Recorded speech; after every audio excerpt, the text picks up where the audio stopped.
Okay, hi everybody, welcome. My name is Kara Blattman-Rock. I'm the founder of doTERRA in Israel, but of course I'm building a community here in New Mexico and Colorado as well. My background is, first, I was an occupational therapist working with kind of all the ranges on people with sensory sensitivity.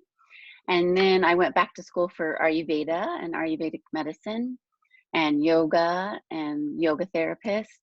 And so my three main passions for self-care and then helping other people to empower their self-care is Ayurveda, essential oils, and yoga, and not necessarily in that order because I feel like they all go together really well.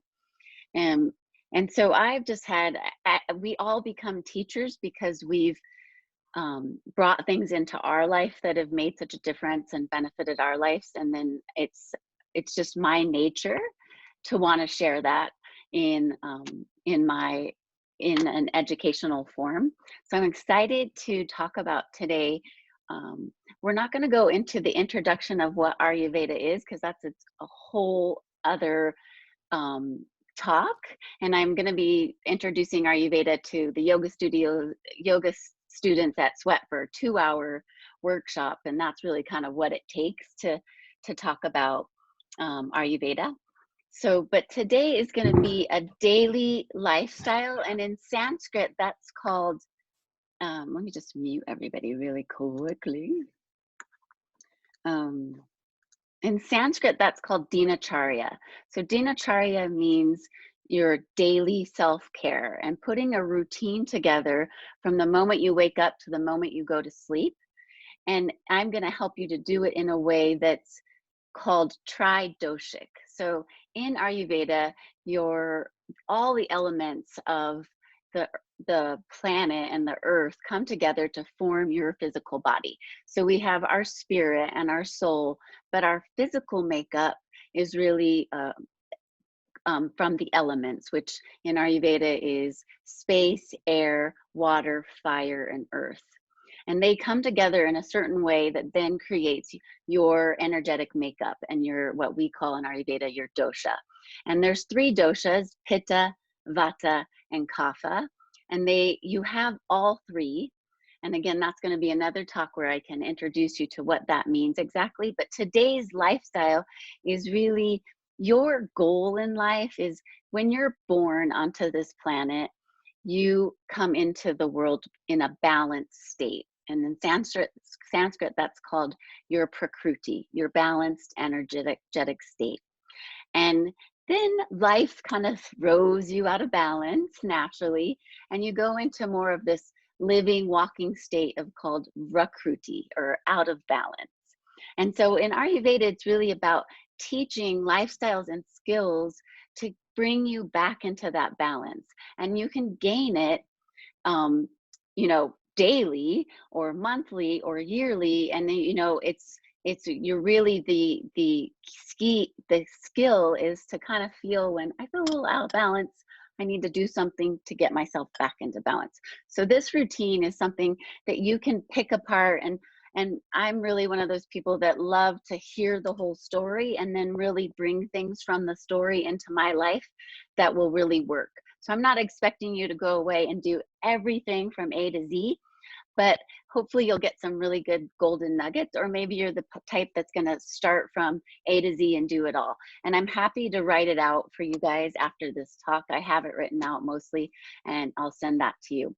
So in Ayurveda, just a little bit of modern history of why I'm bringing, I have this book I love called Ayurveda and Aromatherapy. And it's because in my teaching, I didn't get a lot of information about essential oils. When I went to the Ayurvedic Institute, they didn't really teach me about essential oils. It was more the modality of dried herbs and food and plants, and using those modalities. And I love her explanation here of, traditionally Ayurveda always uses the plant form of herbs, medicated oils in the treatment. And in the large population of India, that's what they use because it's easy to come by, it's easy to gather in the environment around them and make these traditional herbs and ointments. But in today's kind of more fast-paced world, and that's really where I felt for me, I was like, I need something a little more user-friendly and something that I can use quickly than going and gathering herbs and making a paste, an herbal paste. So then they had a week-on workshop about essential oils. I fell in love with that workshop and kind of forgot about it and started having babies. I have four. And after the second child, I was really realizing like, I don't really have a lot of go-tos for when they get sick. I mean, I'm not going to put them in a yoga pose and I'm not going to make a paste really quick for their tummy. So what do? I was introduced, reacquainted with essential oils and they're used for practically everything, and fell in love with almost exclusively this plant-based tool. And so in this book, when I found this book, I was like, Ayurveda and essential oils, exactly what I needed, because that's what they're saying. Like traditionally, you used herbs and plants, but now it's okay in this fast-paced world to use good quality essential oils, and it's just as effective. So one thing about quality that I want to speak about, and then we'll go into the routine, is that when I'm giving you this routine, it's not just any essential oil off the shelf when you go even into a Whole Foods or an Anise, because there are people on the call that are from Israel. It's important that the quality that you're using is pure and that you trust the company and look into the company. So I am working with a company called doTERRA. I brought it to Israel and founded it there in that country because it wasn't there. They have just proven to be the purest and most potent and most effective for how I work with essential oils and the work that I do with my family.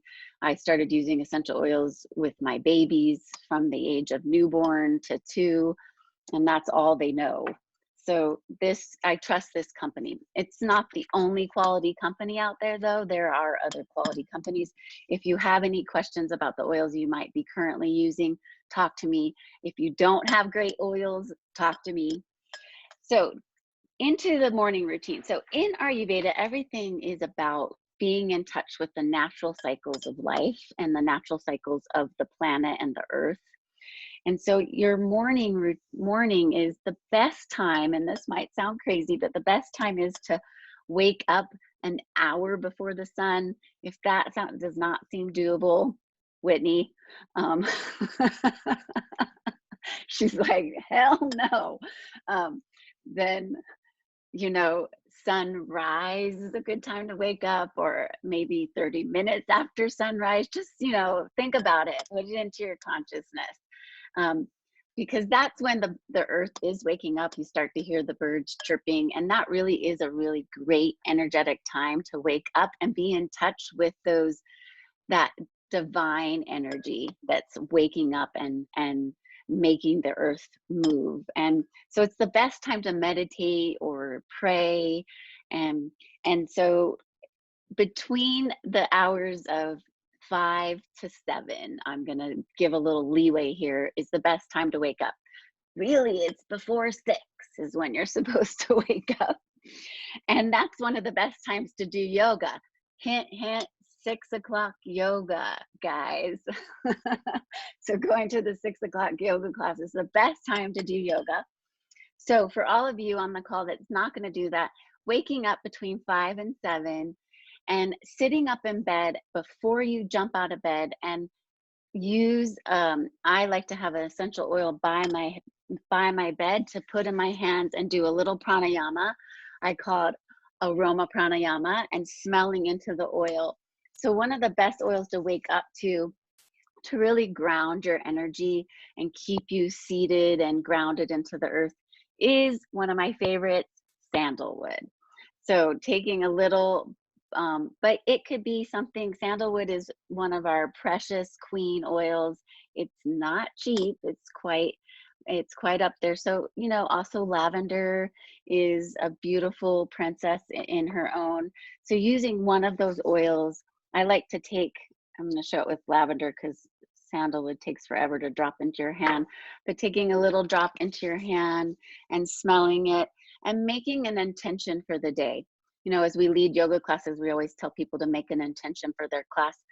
Get into that habit for your day of making an intention for the day. One of my favorite intentions is to flow with that universal flow. Like, be part of that universal flow and be led by that divine source, and be just aware and appreciative of all the blessings that come into your life when you're flowing with that divine source, that divine river. So that's the first thing when you wake up. And you can, if you have experience with pranayama, that would be the best time to do it. Alternate nostril breathing, or big belly breaths, or fire breath. That would be the best time to do your pranayama. And then yoga, if that's in your practice. So going into the bathroom, my favorite part of the morning. So yes, that's your part of elimination from 6 to 10. 6 in the morning till 10 in the morning is downward movement. So it's called, that's your time of elimination. You know, in Western society, they're always pushing the most important meal of the day is breakfast, and you should eat breakfast. Well, really, in the natural world and in Ayurveda, that's the time that your body is cleansing. It cleansed all that whole night, and now it's eliminating what it cleansed. It eliminated it through your sweat as you were sleeping. It eliminates on your tongue, and then it eliminates through your bowels. So this is the best time to go into the bathroom and help get that elimination off. Maybe if you sit down right away and that comes to you easily, God bless you. And but for some of us that doesn't. So I'm going to give some strategies for that.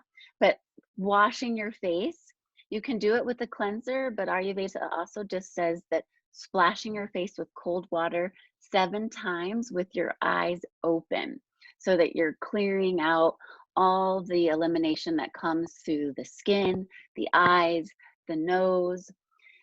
One of the most important tools that I adopted from school, and I have it and all my kids have theirs, is a tongue scraper. Kind of weird, but totally awesome. You scrape your tongue 7 times is the magic number in Ayurveda, and you will not believe what comes off your tongue. You'll never want to stop doing it. You'll never want to drink water, coffee, eat before you do it, because your tongue is an eliminating organ. It's connected to every organ in the body. So when you scrape your tongue, it's a thick yellow paste that comes off of your tongue. And if you're not scraping your tongue, you end up just swallowing all those toxins back into the body. In Ayurveda, it's called ama, AMA, it's toxins. And if you don't scrape them off your tongue, you'll swallow them back into the body. And it's counterintuitive, right? Your body's trying to get rid of them. Why swallow it back? So if you don't have a tongue scraper, you can get them at the Ayurvedic Institute. They have them at Whole Foods. They have them on iHerb for my Israeli community.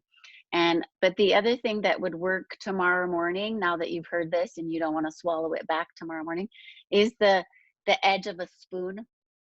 So first thing, you can start doing it with an edge of a spoon, and you just scrape from the back of your tongue forward 7 times. And really in Ayurveda is, I love this science. It's called the science of life, because they're all about poop, pee, digestion, like the things that I've always been really interested in. Like, I don't know why, but ever since I was a kid, I always was like interested in pooping and wanting to know about other people's poop. And and digestion is so important.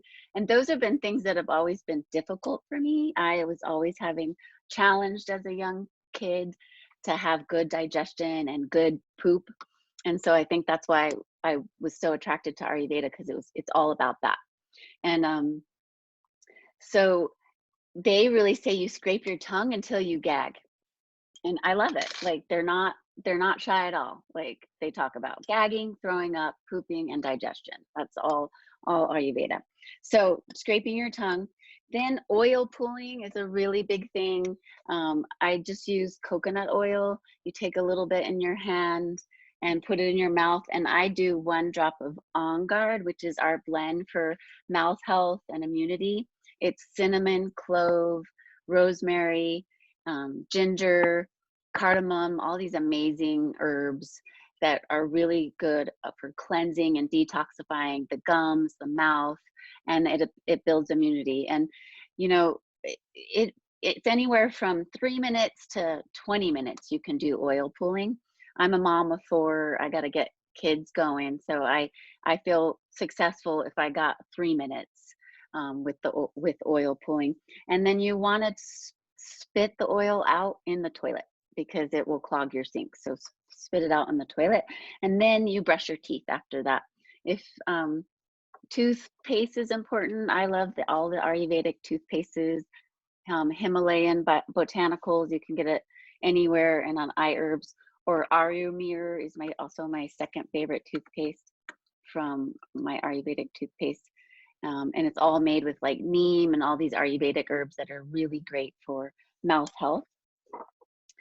And then you can add, it's good to have a good skincare, add moisturizer. Ayurveda is really into just plant-based oils. So a lot of times I use the same coconut oil that I oil pulled, take a little bit of that, add my favorite oils to add to it right now are lavender, rose, and sandalwood, and then just moisturize my face with that. So simple, just coconut oil. And then the investment is the oils. Rose and sandalwood are so beautiful and so amazing. Rose and sandalwood are 2 of the oils that are widely used throughout Ayurveda.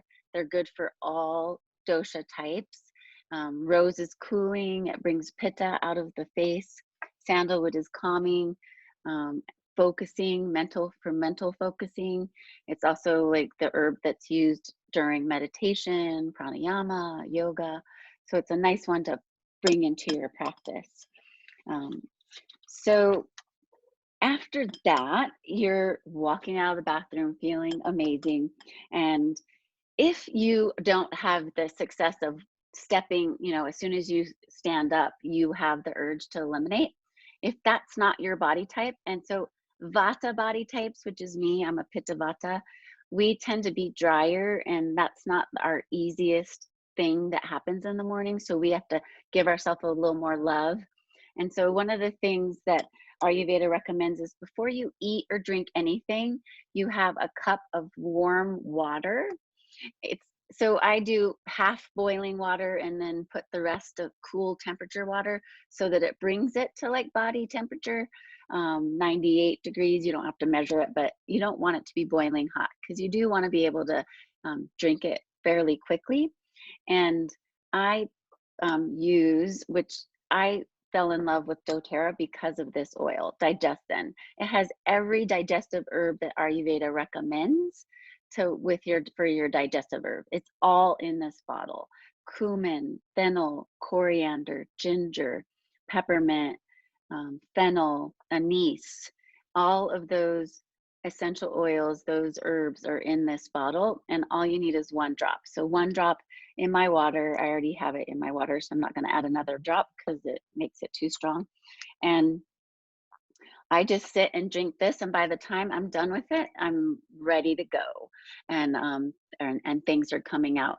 Another thing is I'll sit, and if I'm having a particular dry moment and things aren't moving like I'd like them to, I'll sit in a squat, malasana, in a chair usually with this and drink it. And by the time I'm done drinking it, the elimination has come and we're ready to go about the day feeling supercharged and belly, letting go of that stuff that was made to be let go of. So then you can also, in this, I have a second cup after this and add a little bit of fresh lemon. I do a drop of lemon oil because they have 2 different properties to it. Fresh lemon is cleansing and really good for the kidneys, the liver, the digestive tract.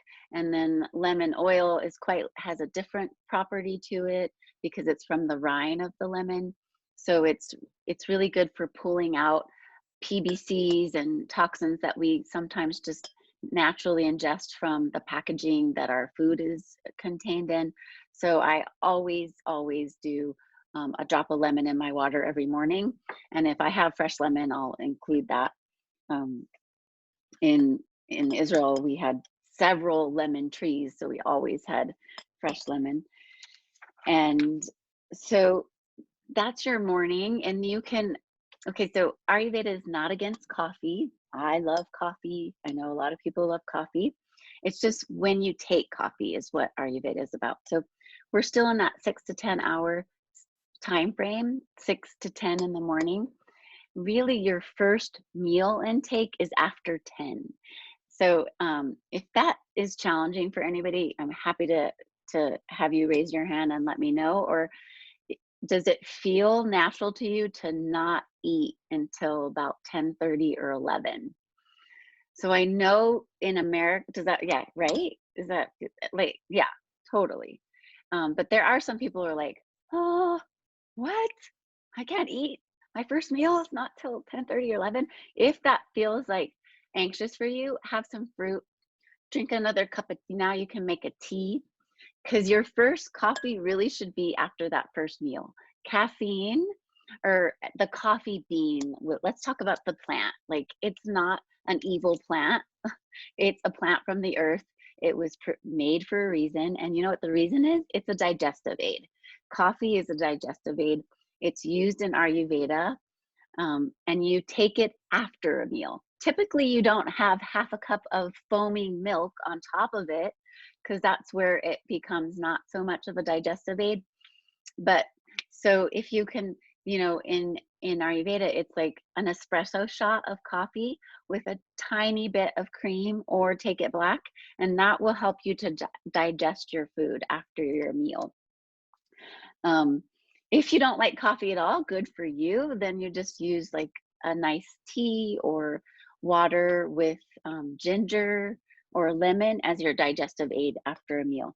So your first meal is around 10:30 or 11. If you're feeling hungry before that, one of the best immune building little snacks that you can take in the morning is a date. It's a bit high in sugar, so you can add a few little walnuts or something. In Israel, it's really common to open up a date, take the pit out, and stuff some walnuts in it, and that's like your first morning snack. And it is also in Ayurveda. So like the cultures, there's a lot of similarities between the cultures. In India, and the name of India in Hebrew is Hodu, which I think is really special. And the cultures are very much connected, and there's a lot of traveling back and forth between the two. My only regret is I did not travel to India when I was living in Israel, but next time. So your first meal is around 11, 10:30, 11, and your digestion, your Agni in Sanskrit, your internal fire, is the highest at that time, between 11 and 2. So that's the best time to take your largest meal. And now we're getting into the lunch hours in a Western world. So it doesn't have to be breakfast per se. But so in Ayurveda, it's typical to eat like a hot cereal, like a oat-based cereal or a kashi-based cereal, or some kind of amaranth, or a hot cereal. And they'll add almonds and dates and lots of seeds, sesame seeds, and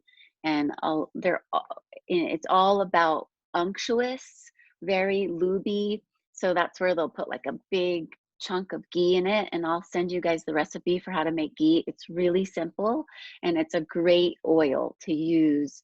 And don't be afraid of the fat. It's really good fat, and it's really good oil for your skin, for your digestive system, for cellular production.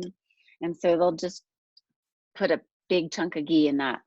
But another thing that's really common, and I'll send you a recipe for this, is khichdi, which is their kind of, they call it their poor man's soup, but it's yellow dal soup, or yellow lentil soup. Really easy to make, super buttery. Yeah, I'll send it to you, Caleb. Super yummy and buttery, and they usually mix it and cook it all together with rice. I think that makes it really not so tasty and super chunky. So I just separate basmati. Indian basmati rice is white. Indian basmati rice is the easiest rice to digest and get the nutrients from it. So don't be afraid of the whiteness. Um, it actually is better for digestion than brown rice. Brown rice can be really hard to digest and super heavy, and then starts to influence your kapha and your lack of motivation. So basmati white rice is one of the best rices to eat. And with a dal soup, that could be, if that was your first meal, so easy to digest. It's called pre-digested.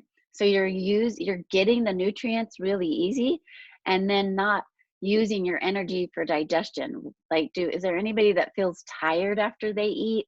Um, that used to be me, where I'd just be like, could I just take a nap for like 30 minutes after you eat? But if you're eating the right thing, like soups or cooked vegetables, you know, in the Western world, it's like salads. Salads are so good for you. But they take a lot of energy to digest raw foods.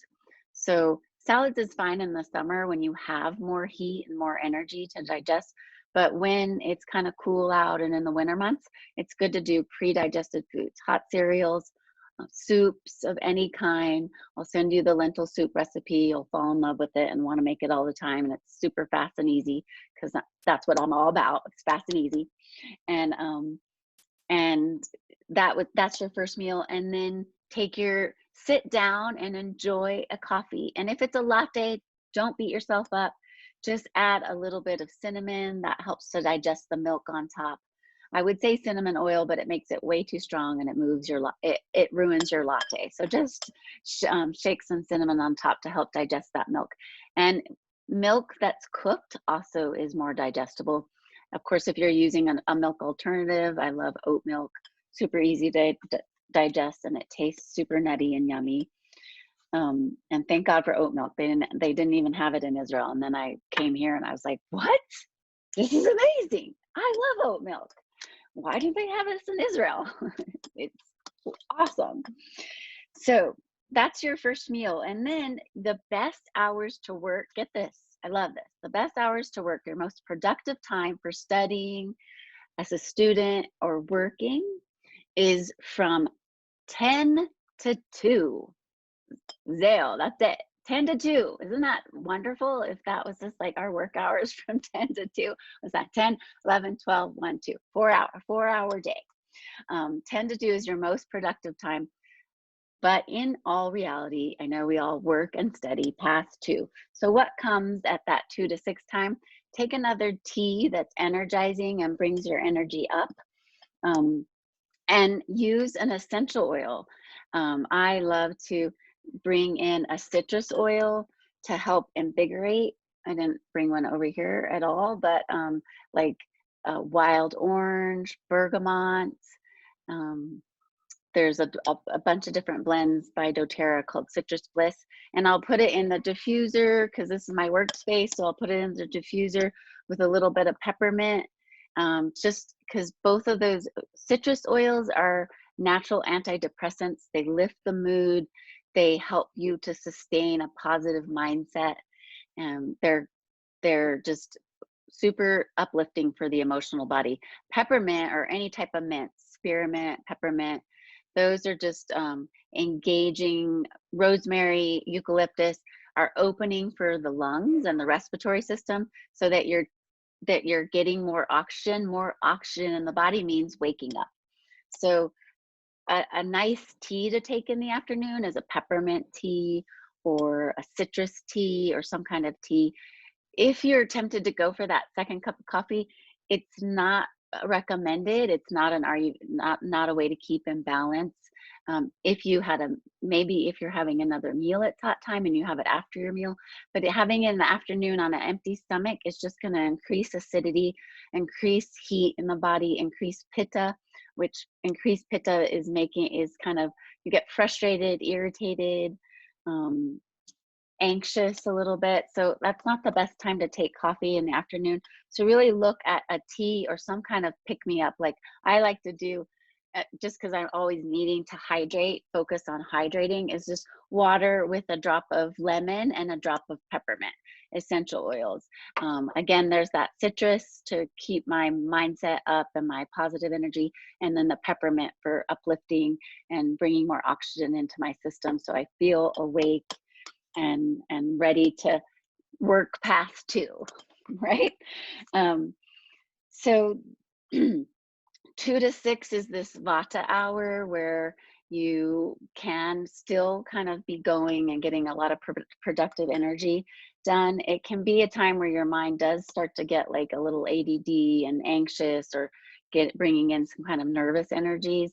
So it's good to just take a moment to sit, drink a tea, do some pranayama, and not just push through it. Like, take a moment to take care of that vata energy. So the best time to eat your second meal, if you're kind of following this routine, which is this new fad of intermittent fasting, it's very kind of Ayurvedic, if you do it in this kind of correct way, and not like get into a competition of how long can you wait until you have your first meal. You know, it's having a meal around 11 and then having your next meal before 6 is a beautiful time. It takes 6 hours to digest your food from the top of your system all the way down to the bottom. And our systems are very single-minded focused. Your digestive system, if it's working in that last hour down in the colon, and then you start eating something, the energy goes up to the mouth now, and this first phase of digestion, and it stops working on that final phase of digestion. So it is good to wait 6 hours between meals if you can. If that's hard for you, then use pre-digested snacks. Like fruit is like, doesn't take a lot of work to digest. Tea, and the date walnut idea. You know, the Western world is like, chew on some carrots or some celery or dip it in hummus, but that takes a lot of work to digest. So wait for your meal to put that on the plate. Your last meal, your dinner meal before 6, ideally, if you can. My life is not realistically having dinner before 6, so I feel good and successful if I'm having dinner by 7, because you do want to give yourselves about 2 hours to digest your food before you go to bed. So keep that in mind. But that doesn't mean have dinner at 9 and go to bed at 11.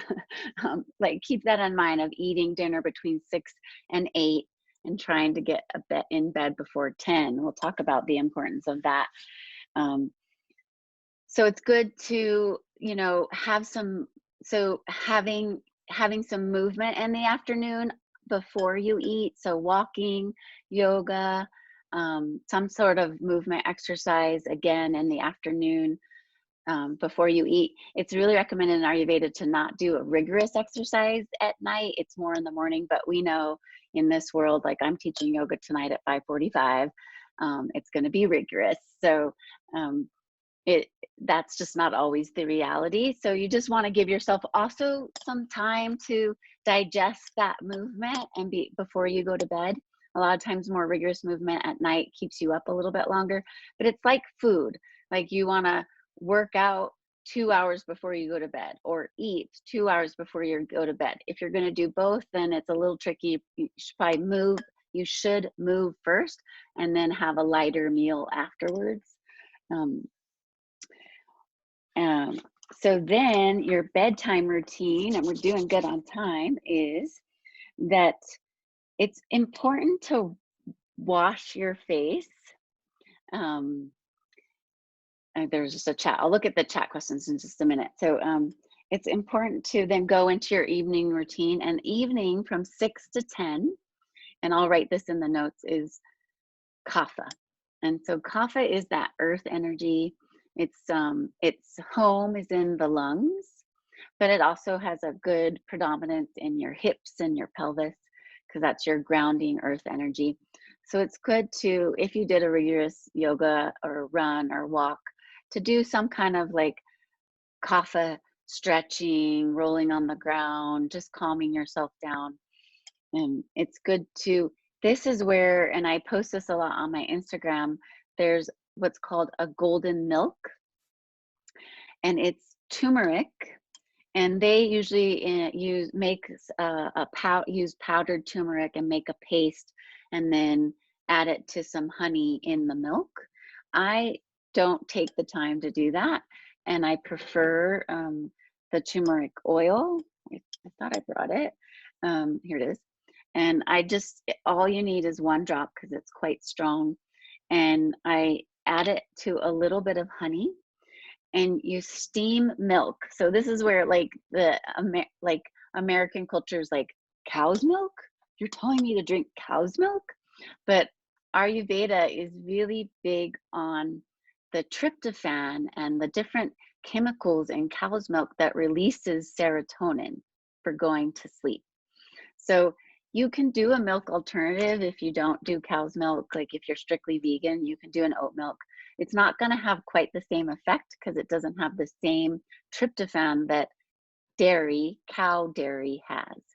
And the secret here is that you're steaming or warming up the milk. You could just put it in a little pot on the fire. Ayurveda is not big into microwaves, so a little pot on the fire, warm it up right when it starts to like foam up and seem like it's gonna boil or bubble. You take it off, you let it cool down a little bit. You put a drop of turmeric in honey, or if you're using dried turmeric, like a powder from your spice shelf, you would just take a tiny little, less than a quarter of a teaspoon, like a 1/16 of a teaspoon of the dried powder, mix it until it creates a paste with the honey. And the honey is it's an emulsifier. It does sweeten the milk a little bit. And it's also grounding. It has a kapha quality. You would then, once you've created the paste or your oil and honey, you'd add it to the warm milk so that the honey will dissolve into the milk. And it makes the white milk this beautiful golden color. And you drink it, and it's good for all ages that have challenges with sleeping, or maybe you don't, but it encourages a deeper REM state of sleep, a deeper rejuvenation and restoration. And so it's really a wonderful way to go into the evening. If you're not into the milk at all, then you could do a calming chamomile tea, or the idea is to take advantage of this energetic time, this kapha time of slowing down. So from 6 to 10. It's not ideal to be on your phone or the computer or TV that's giving this kind of stimulation into the nervous system. That's not calming. So it's better to like grab your show or your program that you like before 6, and then that 6 to 10 dedicate it to kapha time and calming down. I like to reintroduce sandalwood. I put it in my skincare at night. I reapply rose and then frankincense. Quite an expensive skincare routine, but those are the 3 that's the best for your face. And then also just bringing the body down. Frankincense has been used historically in Egypt, Israel, India, for its ability to get in touch with your third eye and your chakra, your intuitive wisdom, your connection to divine source. So it's a great oil to go to bed with. And then combine it with sandalwood, amazing. And then it's also just restorative to the cellular reproduction that's going on in the face to keep the health and longevity of the skin in your face. And then it's good to bring in a meditation before bed. Some are more skilled at meditation than others, so it can be, as long as 30 minutes or more, but just even 3 minutes to go into gratefulness for your days and for the blessings that you're acknowledging that happened that day. And you can even make it focused on the next day and how you'd like to wake up and join the next day. But any type of meditation before bed is really, really recommended. And then the last most important thing is, if you can, challenge yourself to be in bed by 10, because then we go into the next natural cycle. From 10 to 2 is a pitta time, and it's pitta energy to go into your internal organs and work on cleansing, But if you're awake, that pitta energy will not focus on cleansing, and it'll focus on giving you the second wind of motivation to stay up and get some things done. And you actually start to feel hungry at that time. And so you may be tempted to eat again. So you're actually using that pitta energy for not what it's made for. It's made for restoration and rejuvenation and cleansing while you're sleeping.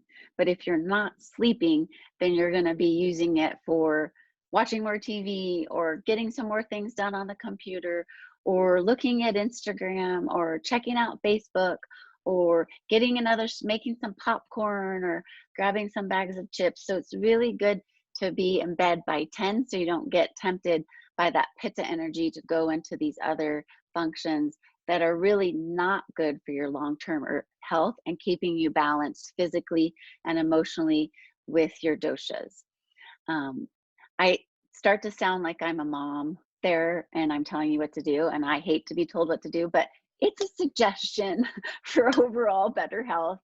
And I found that it's not a problem for me to get to bed by 10. I love it. Sometimes it's hard for me to stay up till 10. I'm happy to get in bed by 9. But it does make for, like, think about it. If you're in bed by 10 and you get up by 5 or 6, that's 7 to 8 hours of sleep. So that's the best for your long-term health. So that is a Dinacharya. I know it's a lot of information. I'm happy to type it up and send it to people along with a little khichdi and ghee recipe. And I want to open it up to feedback, questions, whatever you'd like to chime in about. Is there anything that anybody's already doing in that routine that they're like, oh, I'm already doing that? That's great. Because what the interesting thing is, it is really this natural routine that your intuitive self wants to do anyway. So you may see that you're doing a lot of these things already. I'm going to unmute you guys, or you unmute if you have anything to say or any questions. Yes, Caleb. I do have a question. You mentioned that during the vata times, which are in the morning from 06 to 10, and then again from 2 to 6, that's when you do your pranayama. So I was actually going to ask you, would you do a calming pranayama like a nadi shuddhi at night before bed during the kapha time, or would you avoid doing that? No, that pranayama is good for your, so 6 to 10 in the morning is actually kapha time. Okay. So that's when you'd want to do like a more energizing pranayama, like I'm forgetting the name right now, but fire breath, or even, yeah, or alternate nostril breathing is tridoshic. So you could do that at any time of the day. It's really recommended that alternate nostril breathing is done in the morning to just sync the brain, get both sides communicating with each other. Mm-hmm. Yeah. And because that's what that's all about. And then there's those two sides of energy as well, and how they fluctuate throughout the day. So alternate nostril breathing is the best in the day, or that first thing in the morning. Okay. And then, yeah, vata is that 6 to 10 at night. So a calming, like you wouldn't want to do fire breathing from 6 to 10 at night. That would be, you could follow the alternate nostril breathing with fire breathing because you want to get your agni going for your first meal that's going to be coming up in the next couple hours. Now we're getting really yogic for those of you on the call that are really into yoga and pranayama. But pranayama is the different types of breathing, which is a whole nother workshop, but also just deep breathing. One of my favorites is, like, I call it aroma pranayama, where I take a drop of one of my favorite oils and I just breathe in and I breathe out. And I do that for 3 minutes. I just put turmeric on my hand. That was not, that was a mistake. I'm inhaling turmeric. Ah, so it's so spicy. Great. Any other questions? Thanks, Caleb. That's a good question. So What I'll are your put thoughts? Oh, sorry. What Go are your ahead. thoughts on Banyan Botanicals? Have you heard of that company here in town? I had, Banyan yes. Botanicals? They were the first ones that I was introduced to, because that the Ayurvedic Institute carried a couple of their oils, like their sandalwood and their champa, and Yeah. kind of they're very traditional Indian herbs and Indian essential oils. So like they don't have the whole range of like out of Western aromatherapy. They're more Yeah. just Indian aromatherapy, and they're not ingestible. So that I question that a little bit, because if they're not ingestible, that means that their purity is a little lacking. And anything the strongest way to take in an essential oil is smelling it, because Mm, your olfactory system has a direct connection to the brain. And like, so other sensory systems have to go through different channels of filtering before they get to the brain. And the olfactory system, which those little fingers that are up taking in the aroma, then immediately those chemicals go into the limbic brain, like and they cross the blood-brain barrier. So, you know, they're a reputable company. They've been around for a long time, but I didn't use them for that reason. But that they were yeah. saying you can't, don't take them internally, but you can smell them and put them on your body. But when you smell them and put them on your body, it all gets into the brain and the circulatory system Yeah. also. So it's like, That's good to so know. yeah. So I just immediately went with like the purest oils are doTERRA, Young Living. Robert Tisharan kind of is one of the founders of aromatherapy, and he has his brand. And then there's some oils in Israel that are also pure enough to ingest. And those would be the companies that, if they say they're ingestible, that would be the company that I would use. Gotcha. Thank you. Good question. But their dried herbs are great, and all their other products. Thanks, guys. Any other questions before I end the call? Oh, Whitney, you're just fixing your hair. No, I have a question. Oh, good. So, well, two, I suppose. What are you going to send us? Because I want to know this digestion, what you're mixing with the water, the more, when you wake up. Yes. That's So, basically, go ahead. Yeah, I'll write out like the basic routine that I went over in the call, and it'll have the oils on there, what oils I use in the routine. But the blend that I have, which I can help you with this one, and I can even bring you a sample next time we see each other, is Digesten, and it's what I drop in my water first thing in the morning for elimination. And I drink it usually twice a day, because I just have a very, very sensitive digestive system that's either like gonna, like I tend, because of my vata, I tend towards, and vata people tend towards constipation, and then later in the evening it's bloating, gas, feeling like uncomfortable. Mm-hmm. And that's just yeah, I'll send the notes out to everybody that's on the call. And that's just typical of vata. And in Ayurveda, it would be like the dried herbs, you just make a tea out of them. Or at Indian restaurants, they usually have them in a little dish as you walk out, and you chew on them as you walk out, which is super intense. I just love this. It's so easy. One drop, drink it. It tastes good. It's not too intense, and it does the trick like that. And I've been struggling my whole life with, not anymore, thank God, but I've struggled my whole life with my digestive system, and having to have colonics and all different kinds of stuff. And this has been a godsend. So I will send you information about that. Great. My second question is when do you watch the news? I don't watch the news, girl. I am clueless. I am clueless to all political and global issues. Oh, goodness. I let my husband clue me in, or my friend. I'll talk to you about it, Whitney.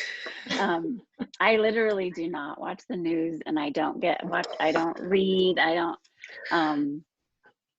There's enough input around me, but yeah, I don't. And I think it makes my life better, because I came from Sure. a family that had news on 24/7, and they still do. My parents have news going 24/7, and my mom's like, I don't know why I feel anxious. I'm like, maybe turn off the news. Yeah. Just take it in small increments. Thanks, Caleb. Thanks, you guys. Let Thank me see if you. there's any. Have a wonderful, wonderful day. Thanks for getting on. I know you guys are all so busy, and your life is full and blessed. And may you have a beautiful day. And I'll send this information out to all of you guys. Thank you so much, Kara. You're welcome. Thanks for being It was on. wonderful. Thanks, Thank Kara. you. You're Love welcome. you.